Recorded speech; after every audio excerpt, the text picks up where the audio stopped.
Hey guys, Jesse here with Jesse Does It. I've been asked multiple times to take an overview video of my truck, so today that's what we're gonna do. As you see here, 96 F250 7.3 liter crew cab short bed 4-wheel drive. My favorite awesome dream truck I've ever had. So let's just do a tour around the truck and I'll try to pinpoint all my cool things that I've done to it. Right off the bat, we've got OBS Solutions amp step kit, as you see there. While I've got the door open, if you want to take a peek inside, pretty clean, basically stock. I do have this console here with a flip up lockbox right there, a couple extra cup holders, and the key right here is the taller cup holders here. Pardon the mess, we are camping, family, dogs, all that good stuff. I've got a 7-inch screen for my radio, Bluetooth, Apple, all that good stuff. And we'll go around to the other side and I'll show you that side.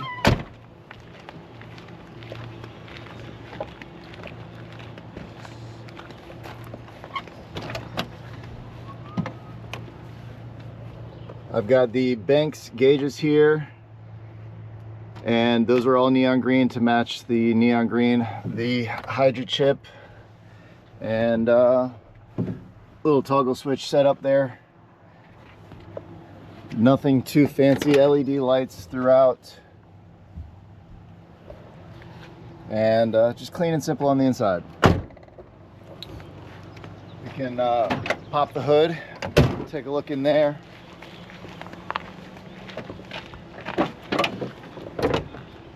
So I do have an intercooler from a 6 liter. I've got 160/30 injectors. If we zoom in back here, you can see this KC turbo. That's a stage 1 0.84 housing. And keeping up with the OBS Solutions, I do have their Hydra Boost brake booster. So you saw that in my last video. There's another shot of the turbo right there. And cold air intake by S&B. So kind of simple in there. I still have the stock H-pop. I still have stock fuel. But with the tunes I'm running, the 160/30 intercoolers and the turbo, it all goes perfectly. I tow the camper, I never overheat. I don't want for power, I can smoke them when I want to. It does what I want it to do, so that's pretty cool. As you see here in the other previous video, we got the Fazori Fab light bar with 7-inch aux beams. I really think that brings the front of the truck to a modern level. Very happy with that. You can see the intercooler here and a transcooler down there. So nothing fancy, but it's hiding under there and does what it's supposed to do. Now let's take a look at the suspension. So on my suspension, I've got Solo Motorsports, I've got Desolate, I've got Carrot Customs, I've got PF Fabs, I've got kind of a whole bunch of hodgepodge, but we'll take a look here.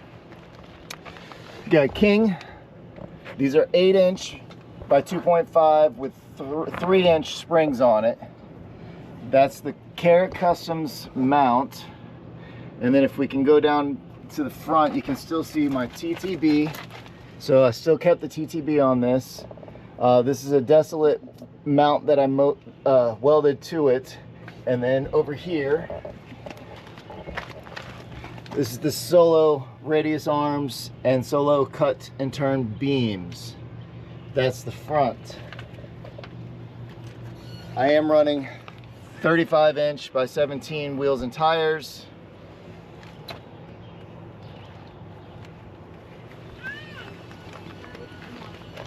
I have PMF track bars.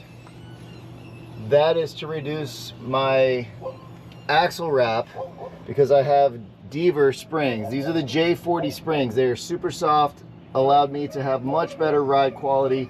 They do support the load with the airbags. I don't know if you can see the airbags here or not. And then I have King 10-inch by 2.5 resis.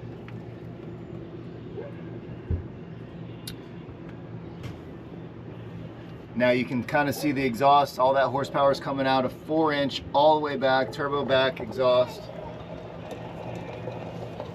And then around the back, I just have some Amazon tinted taillights. This is a WSD weld it yourself bumper. So I welded this. It came with a cool little kit, very simple. welded and bolted up.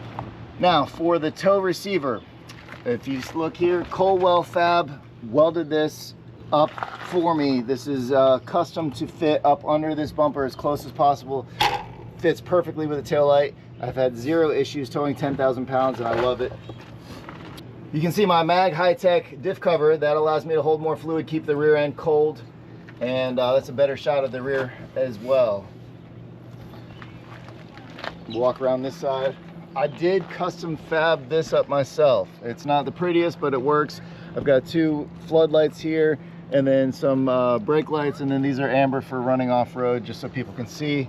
I do have a 270-degree awning with the Rhino rack up there. I don't get to use that as often, but when I go off-road, that's crucial. That's kind of my base camp setup there. So this folds out. I'll cook and everything on the tailgate. I even sleep inside the cab here. I have yet to make a video of that, but I will be doing that here soon. Inside is simple.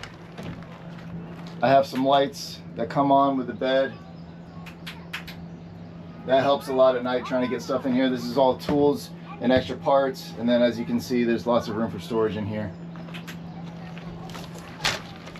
If you want, I'll turn these lights on. You can watch that.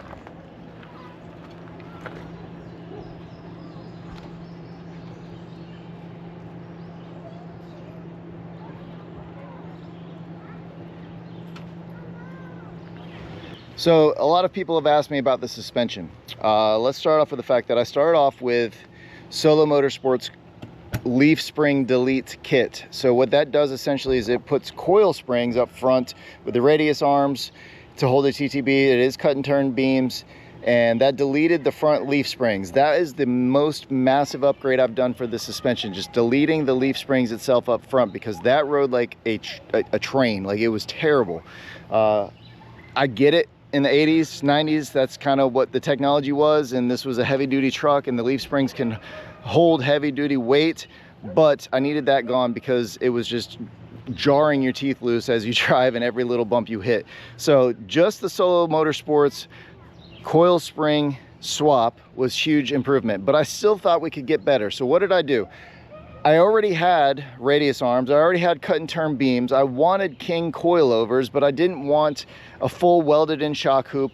I wanted something that was more bolt on, and so I contacted John at Carrick Customs, and they have the mount for the coilover. I thought to myself, hey, that mount would bolt right to the frame. I can do a little bit of welding and make it then mount to the TTB arms simply. So I used Desolate Motorsports little lower mount for that, put it all together, and that's what I've got, and I'm very happy with it. It rides so much better. It rode better before with Solo Motorsports kit, but now with the King coilover in there, it's even better than that. I've got so much travel. I haven't measured, but probably around 10-11 inches of travel up and down. So if I do go off-road, it's got that capability. But mostly for me, this is a tow rig. It is my street driver. It does all of that very well. It now rides, in my opinion, equal to a modern Super Duty. Pair that with the Deaver springs in the rear.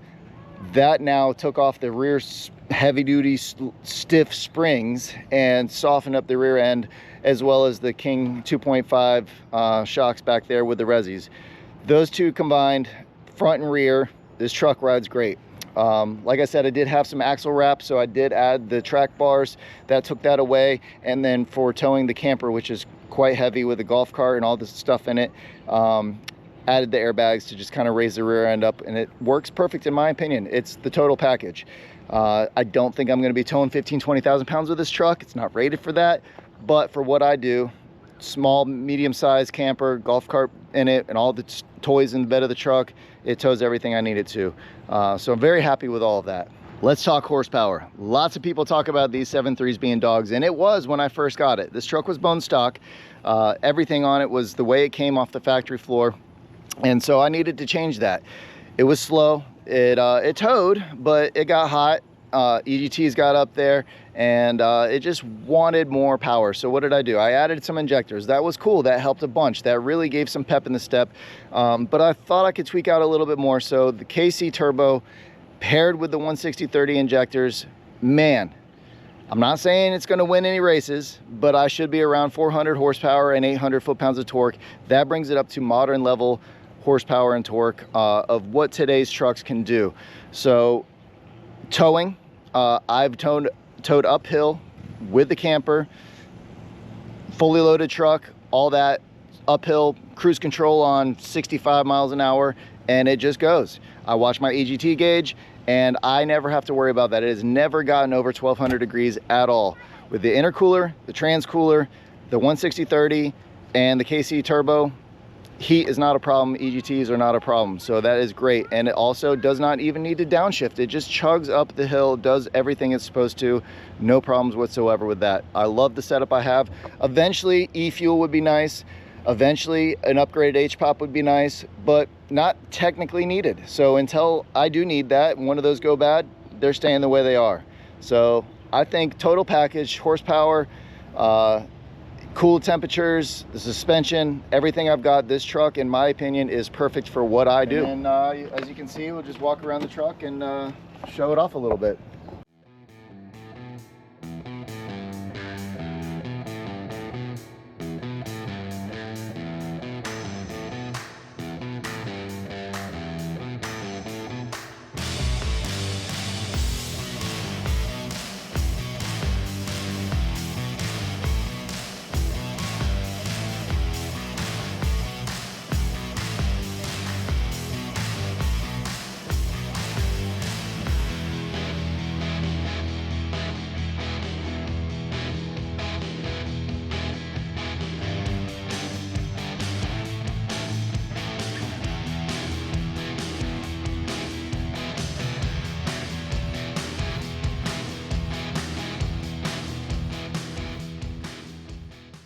All right, guys, thanks for checking it out.